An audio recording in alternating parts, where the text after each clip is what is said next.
ऐसी सोच उस व्यक्ति की, उस बालक की। 14 साल की उम्र में क्लास टीचर ने आकर के बच्चों से पूछा कि कितने लोग हैं जो स्वर्ग जाना चाहते हैं। पूरे क्लासरूम के बच्चों ने हाथ उठाया कि हम स्वर्ग जाना चाहते हैं, हम स्वर्ग जाना चाहते हैं। एक बच्चे ने हाथ नहीं उठाया। टीचर ने पूछा कि नरेंद्र, क्या तुम स्वर्ग जाना नहीं चाहते हो? नरेंद्र ने कहा कि नहीं, मुझे स्वर्ग नहीं चाहिए। ये जो क्लासरूम में जितने बच्चे, इन्हें जाना है तो जाएं, लेकिन मैं नरेंद्र स्वर्ग जाना नहीं चाहता हूं। तो बोले फिर क्या तुम नरक जाना चाहते हो? बोले नहीं, मैं नरक भी जाना नहीं चाहता हूं। तो फिर क्या करना चाहते हो? मालूम है 14 साल का मेरे हिंदुस्तान का बच्चा क्लासरूम में खड़े होकर कहता है कि मैं स्वर्ग जाना नहीं चाहता हूं मैडम, लेकिन एक बात ध्यान रखना। फिर तुम क्या करना चाहते हो? बोले ना मैं स्वर्ग जाना चाहता हूं, ना मैं मोक्ष जाना चाहता हूं। मैं केवल इतना चाहता हूं कि मुझे स्वर्ग नहीं जाना है, लेकिन मैं इस जीवन में स्वर्ग को धरती पे उतारना चाहता हूं कि मरने के बाद स्वर्ग नहीं, जीते जी धरती कैसे स्वर्ग होती है, मैं यह करना चाहता हूं। मैं स्वर्ग को आसमान से उतार के जमीन पे लाना चाहता हूं। मान्यवर, वो नरेंद्र नाम का 14 साल का बच्चा, जिसने 14 साल में सपना देख लिया कि मैं स्वर्ग धरती पर उतार के रहूंगा, वो बच्चा आगे जाकर स्वामी विवेकानंद बनकर के खड़ा हो जाया करता है। मान्यवर, ऐसे लोग अपना कैरियर बनाते हैं, ध्यान रखिए। जिनके हौसले बुलंद हुआ करते हैं, जिनके जज्बात बुलंद हुआ करते हैं। अरे केवल पास हो जाने से, अच्छे नंबर लाने से कुछ नहीं होता है। अरे धर स्वर्ग को जो जमीन पर उतार देता है, वो भारत का भाग्य विधाता बनकर के खड़ा हो जाया करता। ऐसे जज्बात रखो। लोग सोचते हैं अच्छे स्कूल में पढ़ेंगे तो हम अच्छे हो जाएंगे। नहीं मेरे भाई, अच्छे लोग गलत जगह जाके भी उसे अच्छा बना दिया करते हैं। बहुत खूबसूरत बनाओ अपना जीवन और अपनी शिक्षा और अपने विद्यालय को ध्यान रखिए। इतना जज्बात रखो कि स्वर्ग जमीन पर उतार सके हम। अरे बहती गंगा में पानी पीना तो सबको आता है मेरे भाई, लेकिन चट्टान के सीने से जो पानी निकालता है वो दुनिया में महान कहलाया करता है। ध्यान रखना। गंगा में स्नान करना आसान है, लेकिन भगीरथ बन के गंगा को हिमालय से उतारकर और गंगा सागर तक ले जाना बहुत कठिन काम हुआ करता है।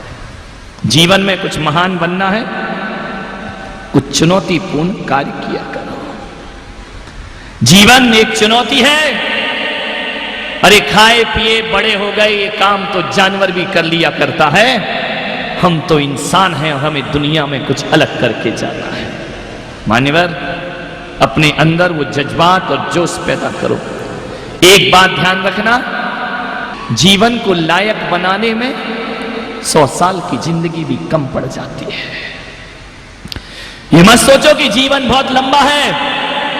जीवन को महान और लायक बनाने में 100 साल भी कम पड़ जाते हैं, और जीवन को नालायक बनाने के लिए 1 मिनट भी बहुत ज्यादा हुआ करता है। 1 मिनट में हमारा जीवन बदल जाता है। जिंदगी पानी और आदमी का मन, पानी हमेशा नीचाई की ओर बहता है और आदमी का मन हमेशा नीचाई की ओर जाता है। अरे गंगा की धार में बहे तो क्या बहे, गंगा की धार के विपरीत बहकर बताओ तो समझना कि तुमने मानव जन्म लेकर कोई सार्थक काम। वही लोग महान हुए हैं जिन्होंने जीवन में कुछ हटके करने का प्रयास किया है। एक निवेदन है, 1000 लीटर दूध रखा हो और उसमें 1 बूंद नींबू की डाल दी जाए तो क्या होता है? बोलिए, इतना तो मालूम होगा ना। 1000 लीटर दूध में 1 बूंद नींबू की जाए तो वो 1 बूंद पूरे दूध को फाड़ के रख दिया करती है।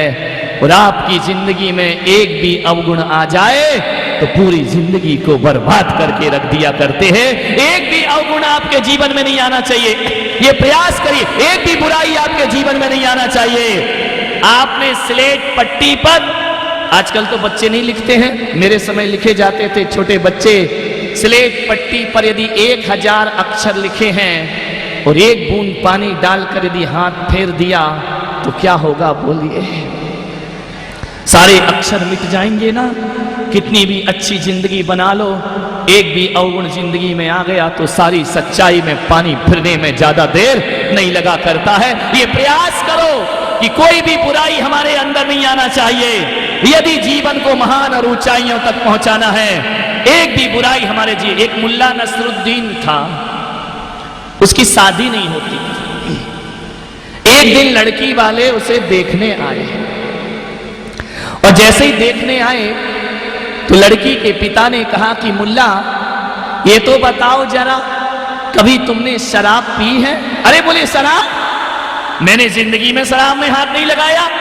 अरे मैं तो शराब के नाम तक नहीं जानता, क्या रम होती है, क्या बिस्की होती है, क्या ठर्रा होती है, क्या देसी होती है, मैं नाम भी नहीं जानता हूं। लड़की के पिता ने कहा यार पूरे नाम बता रहा और क्या नाम नहीं जानता हूं। अच्छा ये बात बताओ मुल्ला, तुम शराब नहीं पीते हो, एक बात और बताइए, मुझे अपनी लड़की तुम्हें देना है, एक बात बताओ कभी तुमने जुआ खेला है? अरे बोले जुआ?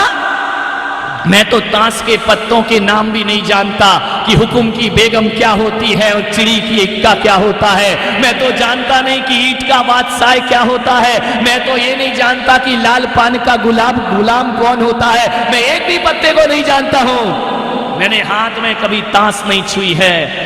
बोले यार मुल्ला, तुम में बड़े गुण ही गुण हैं, शराब पीते नहीं हो, जुआ खेलते नहीं हो, एक बात बताओ मुल्ला, कभी तुमने चोरी की है? अरे बोले चोरी आज तक नहीं की मैंने, मुझे नहीं मालूम कौन से ब्लेड से कैसे जेब काटा जाता है, कैसे चैन खींची जाती है, आज तक मैंने नहीं की चोरी। अरे बोले वाह मुल्ला, इसका मतलब कि तुम में अच्छाई ही अच्छाई है, एक भी बुराई तुम्हारे अंदर नहीं है। तुम शराब नहीं पीते, तुम जुआ नहीं खेलते, तुम चोरी नहीं करते, ऐसा तो मैंने आदमी नहीं देखा कि एक भी अवगुण उसके अंदर ना हो। मुल्ला ने सिर झुकाया, बोले वैसे तो मैं कोई गलत काम नहीं करता हूं, लेकिन एक बुराई मेरे अंदर है। बोले कौन सी बुराई तुम्हारे अंदर है? बोले बस ज्यादा नहीं है, बस एक बुराई मेरे अंदर है। बोले कौन सी बुराई तुम्हारे अंदर है? बोले मैं झूठ बोलता हूं। कुछ लोग समझ गए होंगे, कुछ तो घर जाके समझ में आएगा।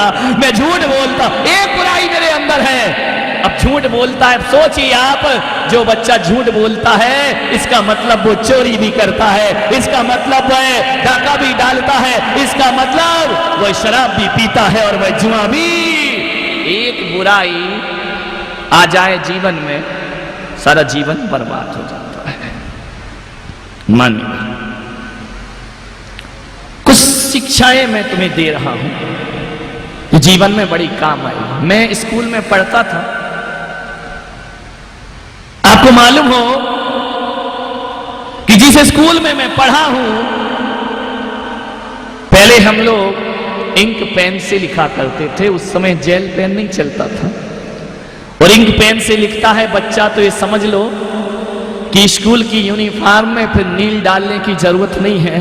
जैसे ही पॉकेट में रखता है, शर्ट पूरी अपने आप नीली हो जाती है। वह इंक पेन था, लीक करता था। मेरी क्लास में सबसे कचरा राइटिंग थी, ऐसी राइटिंग थी कि मैं लिखूं और मैं ही नहीं पढ़ पाऊं। बाजू वाले से पूछता था, बता भैया मैंने क्या लिखा है। इतनी खराब राइटिंग, इतनी खराब राइटिंग। मेरे क्लास टीचर थे श्री डी भारत, ईसाई थे लेकिन बड़े अनुभवी थे, मुझे इंग्लिश पढ़ाते थे। उन्होंने कहा कि कल सबकी नोटबुक चेक की जाएगी। मैं रोज तो लिखता नहीं था, यहां वहां से दोस्तों से मांगी नोटबुक, कॉपी की, रात भर लिखा, सुबह चेक कराना है, नहीं कराऊंगा तो रूल पड़ेंगे, डंडे पड़ेंगे। दूसरे दिन मैंने अपनी कॉपी चेक कराने को दी। जैसे ही मेज पर ले जाके कॉपी रखी, टीचर ने देखा और कॉपी ली और बड़े जोर से फेंक दी। बोले मैं ऐसी गंदी कॉपी चेक नहीं करता हूं, और मैं इसमें क्या चेक करूं? ना इसमें अक्षर समझ में आते हैं कि तुमने लिखा क्या है, और ऐसे लिखता था और नीचे पहुंच जाता था। सोचिए, विचार करिए, मध्य प्रदेश से लिखना शुरू हुआ और लंका पे लाइन समाप्त होती थी, टेढ़े मेढ़े अक्षर आते थे। उन्होंने कहा ऐसी कॉपी कोई चेक नहीं कर सकता है। और उस दिन ये दुर्घटना और घट गई कि लिखते समय पेन लीक किया और कॉपी में एक धब्बा पड़ गया। टीचर ने ली और कॉपी फेंक दी। मैं कभी गंदी कॉपी चेक नहीं करता हूं। मुझे इतनी बेइज्जती हुई उस क्लास में। और दुर्भाग्य तो ये था मेरे साथ कि मैं जिस स्कूल में पढ़ता था उसमें लड़के और लड़की साथ साथ पढ़ा करते थे। अब सोचिए, कॉपी फेंके और लड़कियां जोर से हंस दें, उस समय तो इतनी बेइज्जती होती है। अरे सिर चेहरा लाल हो गया शर्म से। कॉपी फेंकी, बोले मैं ऐसे गधे बच्चों की कॉपी चेक नहीं करता हूं। मेरी आंख में आंसू आए। छोटा सा था, 8वीं क्लास में। मैंने अपनी कॉपी उठाई और जाने लगा। टीचर ने कहा इधर आओ। मुझे पास बुलाया और मेरे हाथ में 3 रूल मारे। पहले वो वाले रूल चलते थे काले वाले जिससे लाइन खींची जाती है। 3 रूल मारे। वो रूल की मार की आज भी मेरे हाथ में पीड़ा होगी। आज भी जब जब याद करो तो वो रूल की मार याद आती है। 3 डंडे मारे उन्होंने और कहा कि क्लास में पढ़ने आते हो या माँ बाप का नाम बदनाम करने आते हो? इतना पैसा खर्च करते हैं माँ बाप और यहां मटर गश्ती करते हो। तुमको मालूम है जीवन को महान बनाना है तो ये समय निकल गया तो दोबारा आने वाला। उन्होंने मुझे समझाया, बोले इधर आओ। 3 बातें उन्होंने मुझे समझाई। मैंने वो 3 बातें मानी। पहली बात उन्होंने कहा, बेटा कभी भी अपने से कम बुद्धि वालों की संगति मत करना। मैं आपसे भी कहता हूं, आप यदि पढ़ाई लिखाई में कमजोर हैं तो और ज्यादा कमजोर दोस्तों को दोस्त मत बनाना, बल्कि क्लास में जो अच्छे नंबर आता है उसके साथ दोस्ती प्रारंभ कर दो। तुम्हारे नंबरों को बढ़ने में ज्यादा देर नहीं लगेगी। ध्यान रखना, गधे बच्चों के साथ, भीख बच्चों के साथ संगति करोगे तो ध्यान रखना आपकी पढ़ाई का स्टेटस लो हो जाएगा, आपकी पढ़ाई का स्टैंडर्ड खत्म हो जाएगा। जो गाली गलौज करते हो, जो गंदी बातें करते हो, ऐसे बच्चों की संगति छोड़ दो। एक बात ध्यान रखना, अरे जिंदगी में सही दोस्त ना मिले तो बिना दोस्त की जिंदगी गुजारना, लेकिन गलत लड़के की दोस्ती कभी अपने जीवन में मत करना। अरे अकेला जीवन गुजार देना। मैं अपना अनुभव बताता हूं। मैं कमजोर बच्चों के साथ दोस्ती करता था तो हर साल रिजल्ट मेरा ऐसा पास होता था, मान लो धक्के लगा के पास हुए हो। और जब मेरे टीचर ने समझाया इंटेलिजेंट बच्चों के साथ घूमा करो, उनके साथ रहा करो, उनके साथ बैठा करो, मैंने वह प्रक्रिया अपनाई। मान्यवर, मैं अपनी क्लास में कोई ज्यादा होशियार बच्चा नहीं था, बड़ी मुश्किल से पास होता था। लेकिन 3 साल जब मैंने होशियार बच्चों की संगति की तो केवल पासिंग मार्क लाने वाला मैं बच्चा एक दिन इतना बढ़ा कि 70% मार्क उस क्लास में लाना हमने शुरू कर दिए।